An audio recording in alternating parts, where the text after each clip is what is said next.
Hey, and welcome to Tawana Talks. Um, Today, I kind of want to dive in and talk a little bit about having empathy, compassion, and understanding for others. So that those basic human traits, which um,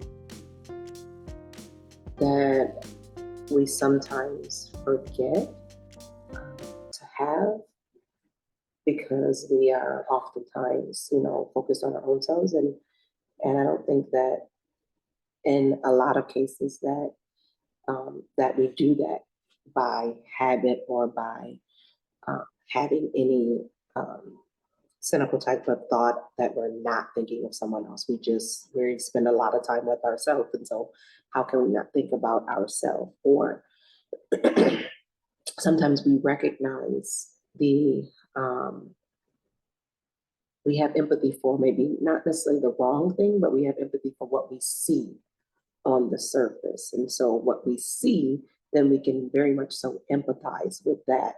And we can have compassion for that, and we can have understanding for that because we see it.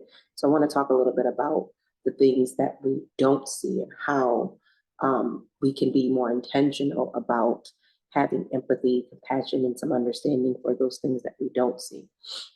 So share a little story with you. For those that have children, then you very much understand these scenarios that I'm going to share with you. If you've babysat children, or more so like nannied or caretaker, and you've had deep responsibility, not talking about like babysat for an hour or two, I'm talking about having deep responsibility on a parental level. You definitely can understand at least this portion of the story. And so this has happened on more than one occasion of my life. I have three children, two adult, um, and one young child who is still in school, um, elementary school. So I'm reflecting more times on the elementary schooler than I am on the adult children, but I'm sure it has happened in these cases, but it is more so now that I am reflecting on it at a deeper level. And so the other day, and this is just more fresh, but it's happened other days before. But the other day we were coming out of somewhere, we were going somewhere, and my daughter sometimes has a tendency of kind of just, I'm just gonna put it out there, being stubborn. In some cases, when there's something that is affecting her and prohibiting her from being joyful. And so she's having a moment, as we would say, she's having a moment of frustration because in this case, it most likely was something that she didn't want to do or that she wanted to do.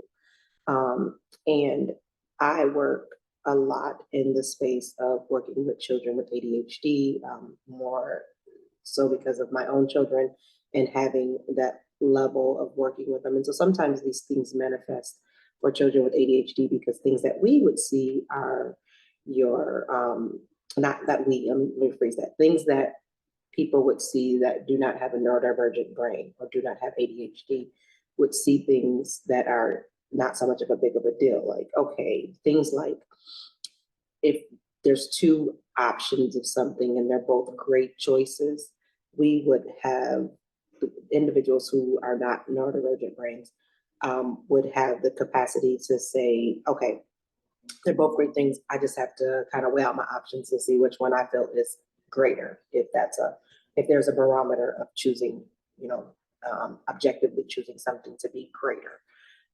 But we would have the capacity to weigh that out in some way and say, okay, I'm going to choose A, even though I think B is good and A is good, but I'm going to choose A because I can rationalize that they're both great and I'm still winning, right? But oftentimes, children and people with neurodivergent brains have ADHD, they have the inability or the lack of skill, if you will, have to be taught the skill and through time. But in that moment, the skill of rationalizing one over the other, because in that moment in space, they're more focused on the loss of something. And so, although both A and B are good, If I choose A, I'm losing B. And if I choose B, I'm losing A. And so they're focused then on how can I operate in this space and get both.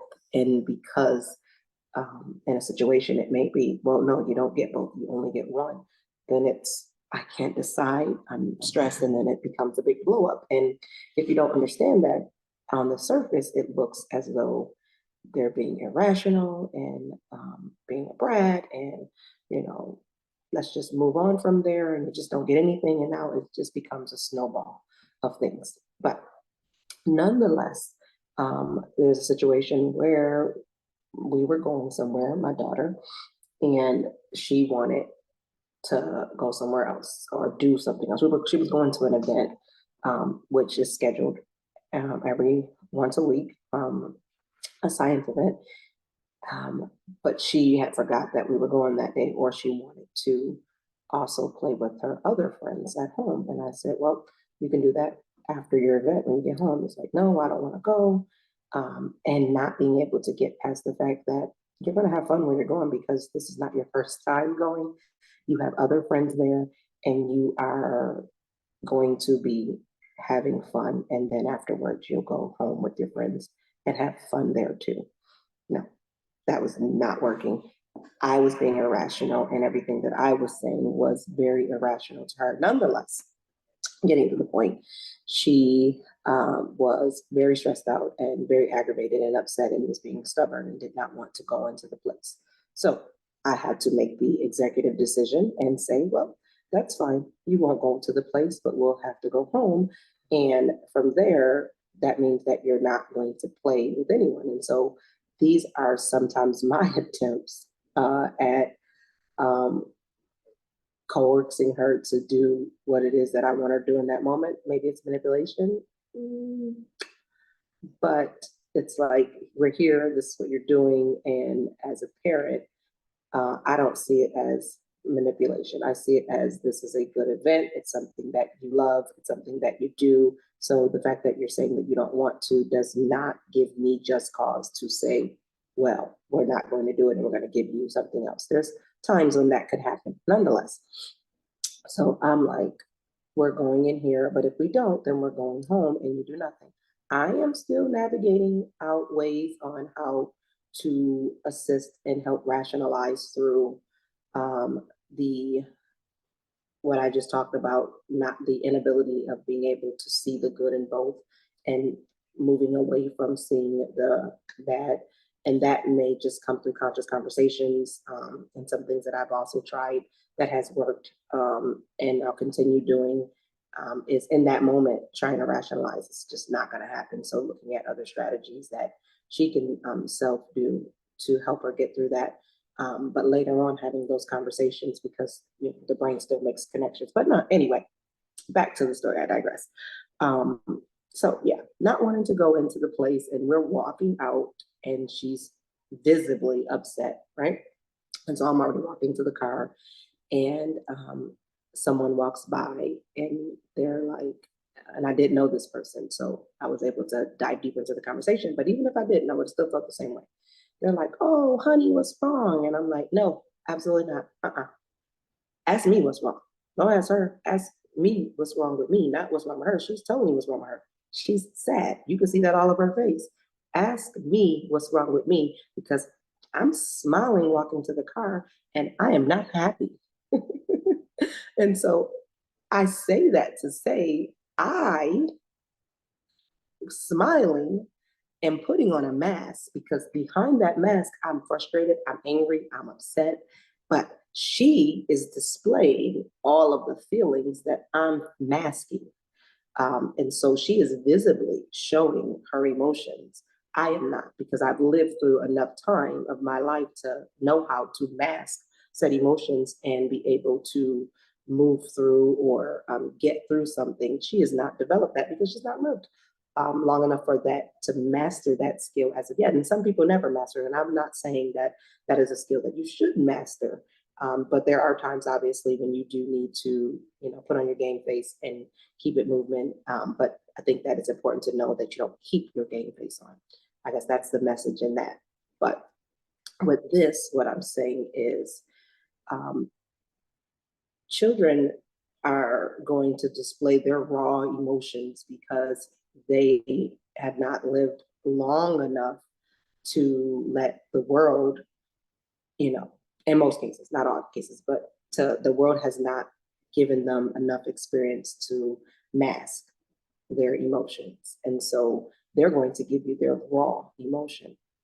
On the surface, you want to immediately empathize and have compassion and understanding for what's wrong, what happened, and that then like, oh, I couldn't do this or I couldn't do that. That would be the kid, but it's like, hey, there is a visible, working, functioning, lively adult with this person. That child's fine. That child has eaten. That child has a roof over their head. That child has love. They're fine. They just can't get their way. That's what's wrong. They're visibly upset about something. Thank you so much for having care, having some compassion, and trying to understand what the child is going through. But let's shift it a little bit and have a little bit of compassion, empathy, and understanding for what the adult is going through. Because again, the adult is masking all of those feelings and emotions. So I challenge those out there in the world who see a capable adult and a child, and you're walking, take it to a deeper level. Let's not have superficial empathy and superficial compassion and superficial understanding. Let's take it to a deep level.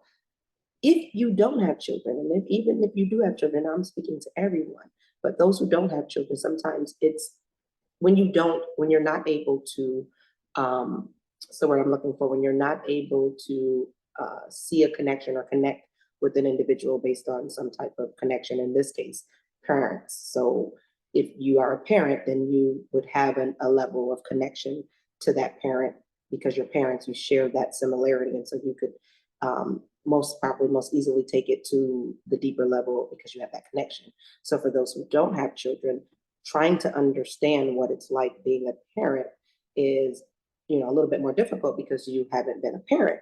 But I challenge you to, let's dig a little deeper with empathy. Let's dig a little deeper with compassion. Let's dig a little deeper with understanding and look at the parent and say, are you okay? How can I help you? What's wrong? Because again, that child is showing that parent's emotion. So you have a clue that that parent is not okay. So moving past just that situation and parenting, this can go in any situation with regards to taking it a little bit deeper with empathy, compassion, and understanding, um, asking deeper questions. A friend of mine and we started something a while back. We would do the normal thing like, how are you doing? And keep it moving. Like, how are you doing just became a form of hi. Asking that question, how are you doing, did not have a level of expectation of wanting to know. It was just a formality of asking, how are you doing? And so that was very superficial. And she and I both realized, like, hey, let's change that. Like, tell me something good. What's going on? And now you have to stop and listen to that so that you can go deeper in that conversation as opposed to, hi, how are you doing? And keep it going. I mean, how's it going? Just keep it moving. We changed that for us to say, how are you really doing? Tell me how you're doing. I really want to know. Or tell me something good. Or what worked well for you today or yesterday. Those types of things when we are engaging in conversation, even in a quick conversation now. And then we agreed that if it's something just in passing, we're just gonna say hi, because that's the superficial level. But if you are asking someone how are they doing, then that is deeper, and you should listen. So taking that away from being just a formality and a way of saying hi, I challenge you to, dig a little deeper in your relationships, take it on a deeper level. And I just think we do a lot of things on the surface. Even our breathing is very surface. There's a practice that we practice with children who have ADHD on teaching them how to breathe so that your brain has the appropriate levels of oxygen to help you think clearly. When you're not breathing well, then you have irrational thoughts because your brain is not provided the right amount of oxygen to process information for you to think next steps. And so, even in our regular daily activities, we're not breathing from our diaphragm. We're not taking deep breaths. And so we're breathing very superficially, and that's how we operate just in our lives. But taking a moment to even just breathe deeper intentionalizes your bodily actions, which can then also help you intentionalize your thoughts. Your body will do what it needs to do when it needs to do it. So, for instance, if you were ever startled or frightened, your body is going to automatically gasp for air because it is working to pull in the amount of oxygen that it needs to make a rational decision and put you in that fight, flight, a freeze mechanism. And so that breath of is the breath that your body is forcing because it's like, hey, I don't have enough air to make a decision. I don't have enough oxygen to make a decision. And so I have to force this. That's your body just doing what it's supposed to do.